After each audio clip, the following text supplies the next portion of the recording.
আজকের ভিডিওতে পলাশ ফুলের উপর একটা ক্লে জুয়েলারি তৈরি করব। তার জন্য এখানে ফেভিক্রিলের মোল্ডেড ক্লে নিয়ে নিয়েছি। এটি কিন্তু এয়ার ড্রাই ক্লে। তো এখানে দুটো জিনিস থাকে, একটা হলো রেজিন আর একটা হার্ডনার। দুটোকে সমান পরিমাণে নিয়ে তারপর মিশিয়ে ক্লের ডোটা তৈরি করে নিতে হয়।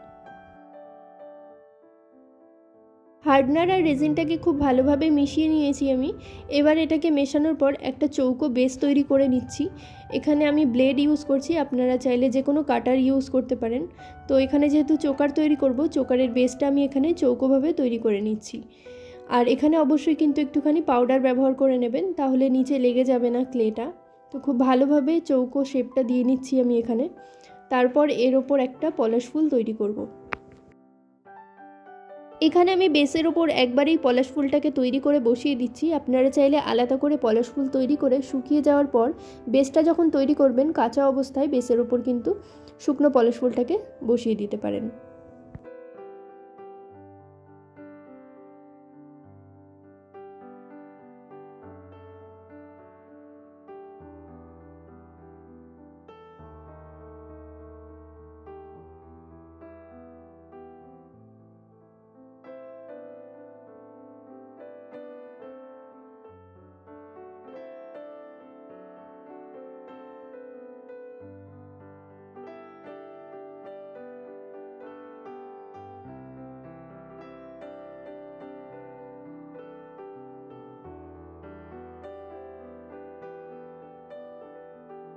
এখানে এবার আমি ইয়াররিংসের জন্য দুটো বেস তৈরি করে নেব, আর এই দুটো বেসের ওপরেই একই রকমভাবে দুটো পলাশ ফুল তৈরি করে বসিয়ে দেব।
এখানে চোকার আর ইয়াররিংসের বেস কিন্তু কমপ্লিট হয়ে গেছে।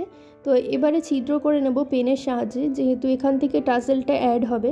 তো এখানে আমি টোটাল 3টে ছিদ্র করে নেব কোনাকুনিভাবে, এভাবে পরপর কিন্তু ছিদ্রগুলো করে নিচ্ছি। সমানভাবে করতে হবে যাতে ওপর নিচে না হয়ে যায়। আর ইয়াররিংসেও আমি একটা করে নিচের দিকে ছিদ্র করে নেব।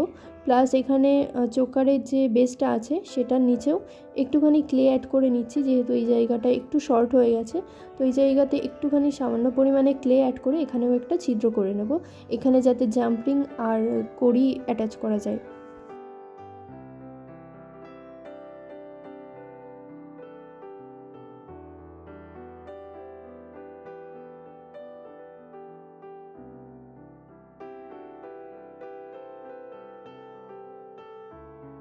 এখানে চোকার আর ইয়াররিংসের যে বেসটা আছে বেসটাকে আমি গ্রে কালার করে নিচ্ছি। এখানে অন্য কি কালার করলে আরও বেশি ভালো লাগতো আপনারা জানলে অবশ্যই কিন্তু একটা কমেন্ট করে জানাবেন।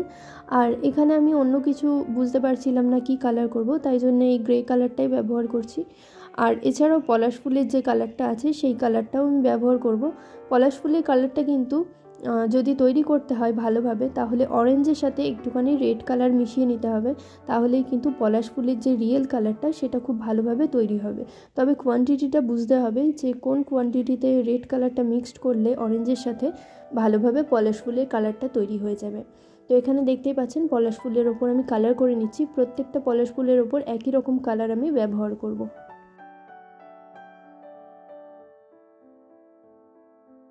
এখানে কিন্তু আমি কোনো রকম বেস কালার ব্যবহার করিনি হোয়াইট কালারের, মানে প্রত্যেকটা ক্লে জুয়েলারির ক্ষেত্রে আমি প্রথমে হোয়াইট কালারের বেস ব্যবহার করি, তারপর বাকি কালারগুলো অ্যাপ্লাই করি, তাতে কালারগুলো ভালো ফুটে ওঠে।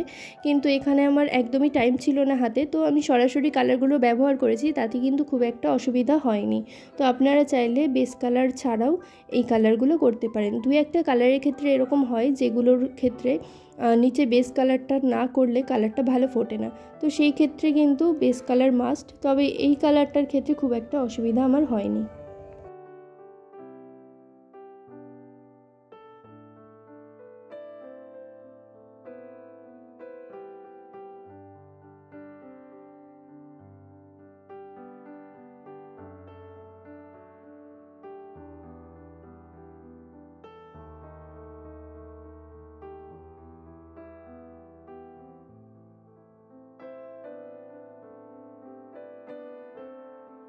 এখানে কালার করা কমপ্লিট হয়ে গেছে, এরপর কিন্তু টাসেলটা তৈরির পালা।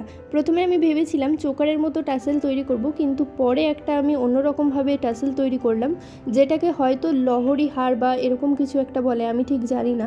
তবে টাসেলটা তৈরি করতে করতে হঠাৎ ওটা মাথায় এলো, তাই আমি এখানে চোকারের বদলে ওই জিনিসটাই করলাম। এখানে দেখতেই পাচ্ছেন একটা সরু ডলি সুতো আমি এর মধ্যে ভরে নিয়েছিলাম, তার মধ্যে কিন্তু পুঁথিগুলো ভরে নিয়েছি। আপনারা চাইলে একটু বড় সাইজের পুঁথি ব্যবহার করতে পারেন, সেক্ষেত্রেও কিন্তু আরও সুন্দর লাগবে। তো এখানে এই পুঁথিগুলো ভরতে অনেকটা টাইম লেগে গেছিলো আমার।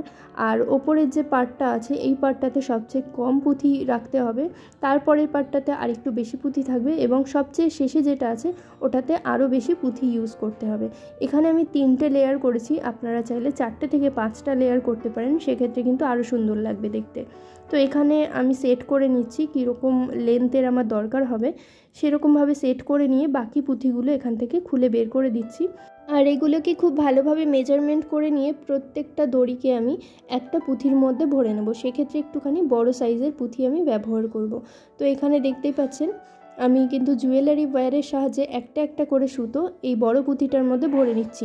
সবগুলোকে একসাথে ভরলে কিন্তু এর মধ্যে সুতোগুলো যাবে না, তো ওই জন্য আলাদা করে আমি এভাবে সুতোগুলোকে ভরে নিচ্ছি পুঁথির মধ্যে।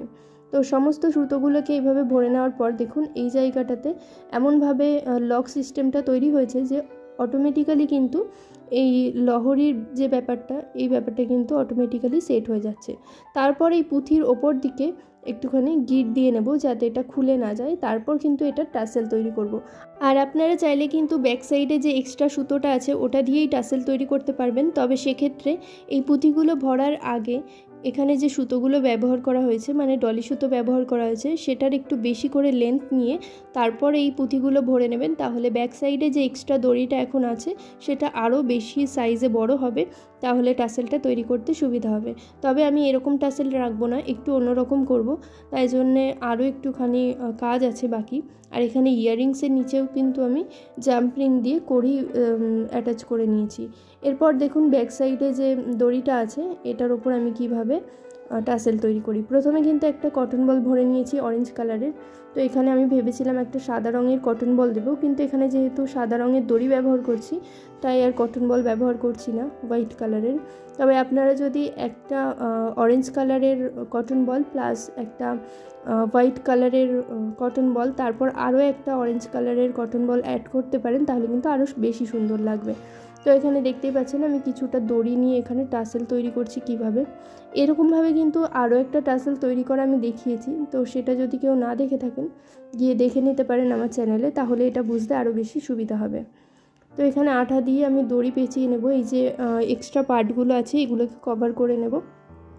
তারপর কিন্তু এই দিকটা একটুখানি মোটা থাকবে আর শেষের দিকটা একটু সরু হয়ে যাবে। তো এইভাবেই টাসেলটা তৈরি করতে হবে। আর শেষের দিকে একটা টুইস্টেড এরকম দড়ি তৈরি করে রেখেছি আমি, সেটাকে আঠা দিয়ে এর সাথে অ্যাটাচ করে তারপর আবার সুতো দিয়ে এটাকে কভার করে দেব শেষের দিকে, তাহলেই কিন্তু দুটো দিকেই এভাবে টাসেল তৈরি হয়ে যাবে। আর এর ব্যাক সাইডটা লক করার জন্য কিভাবে আমি কি করছি সেটাও দেখতে থাকুন।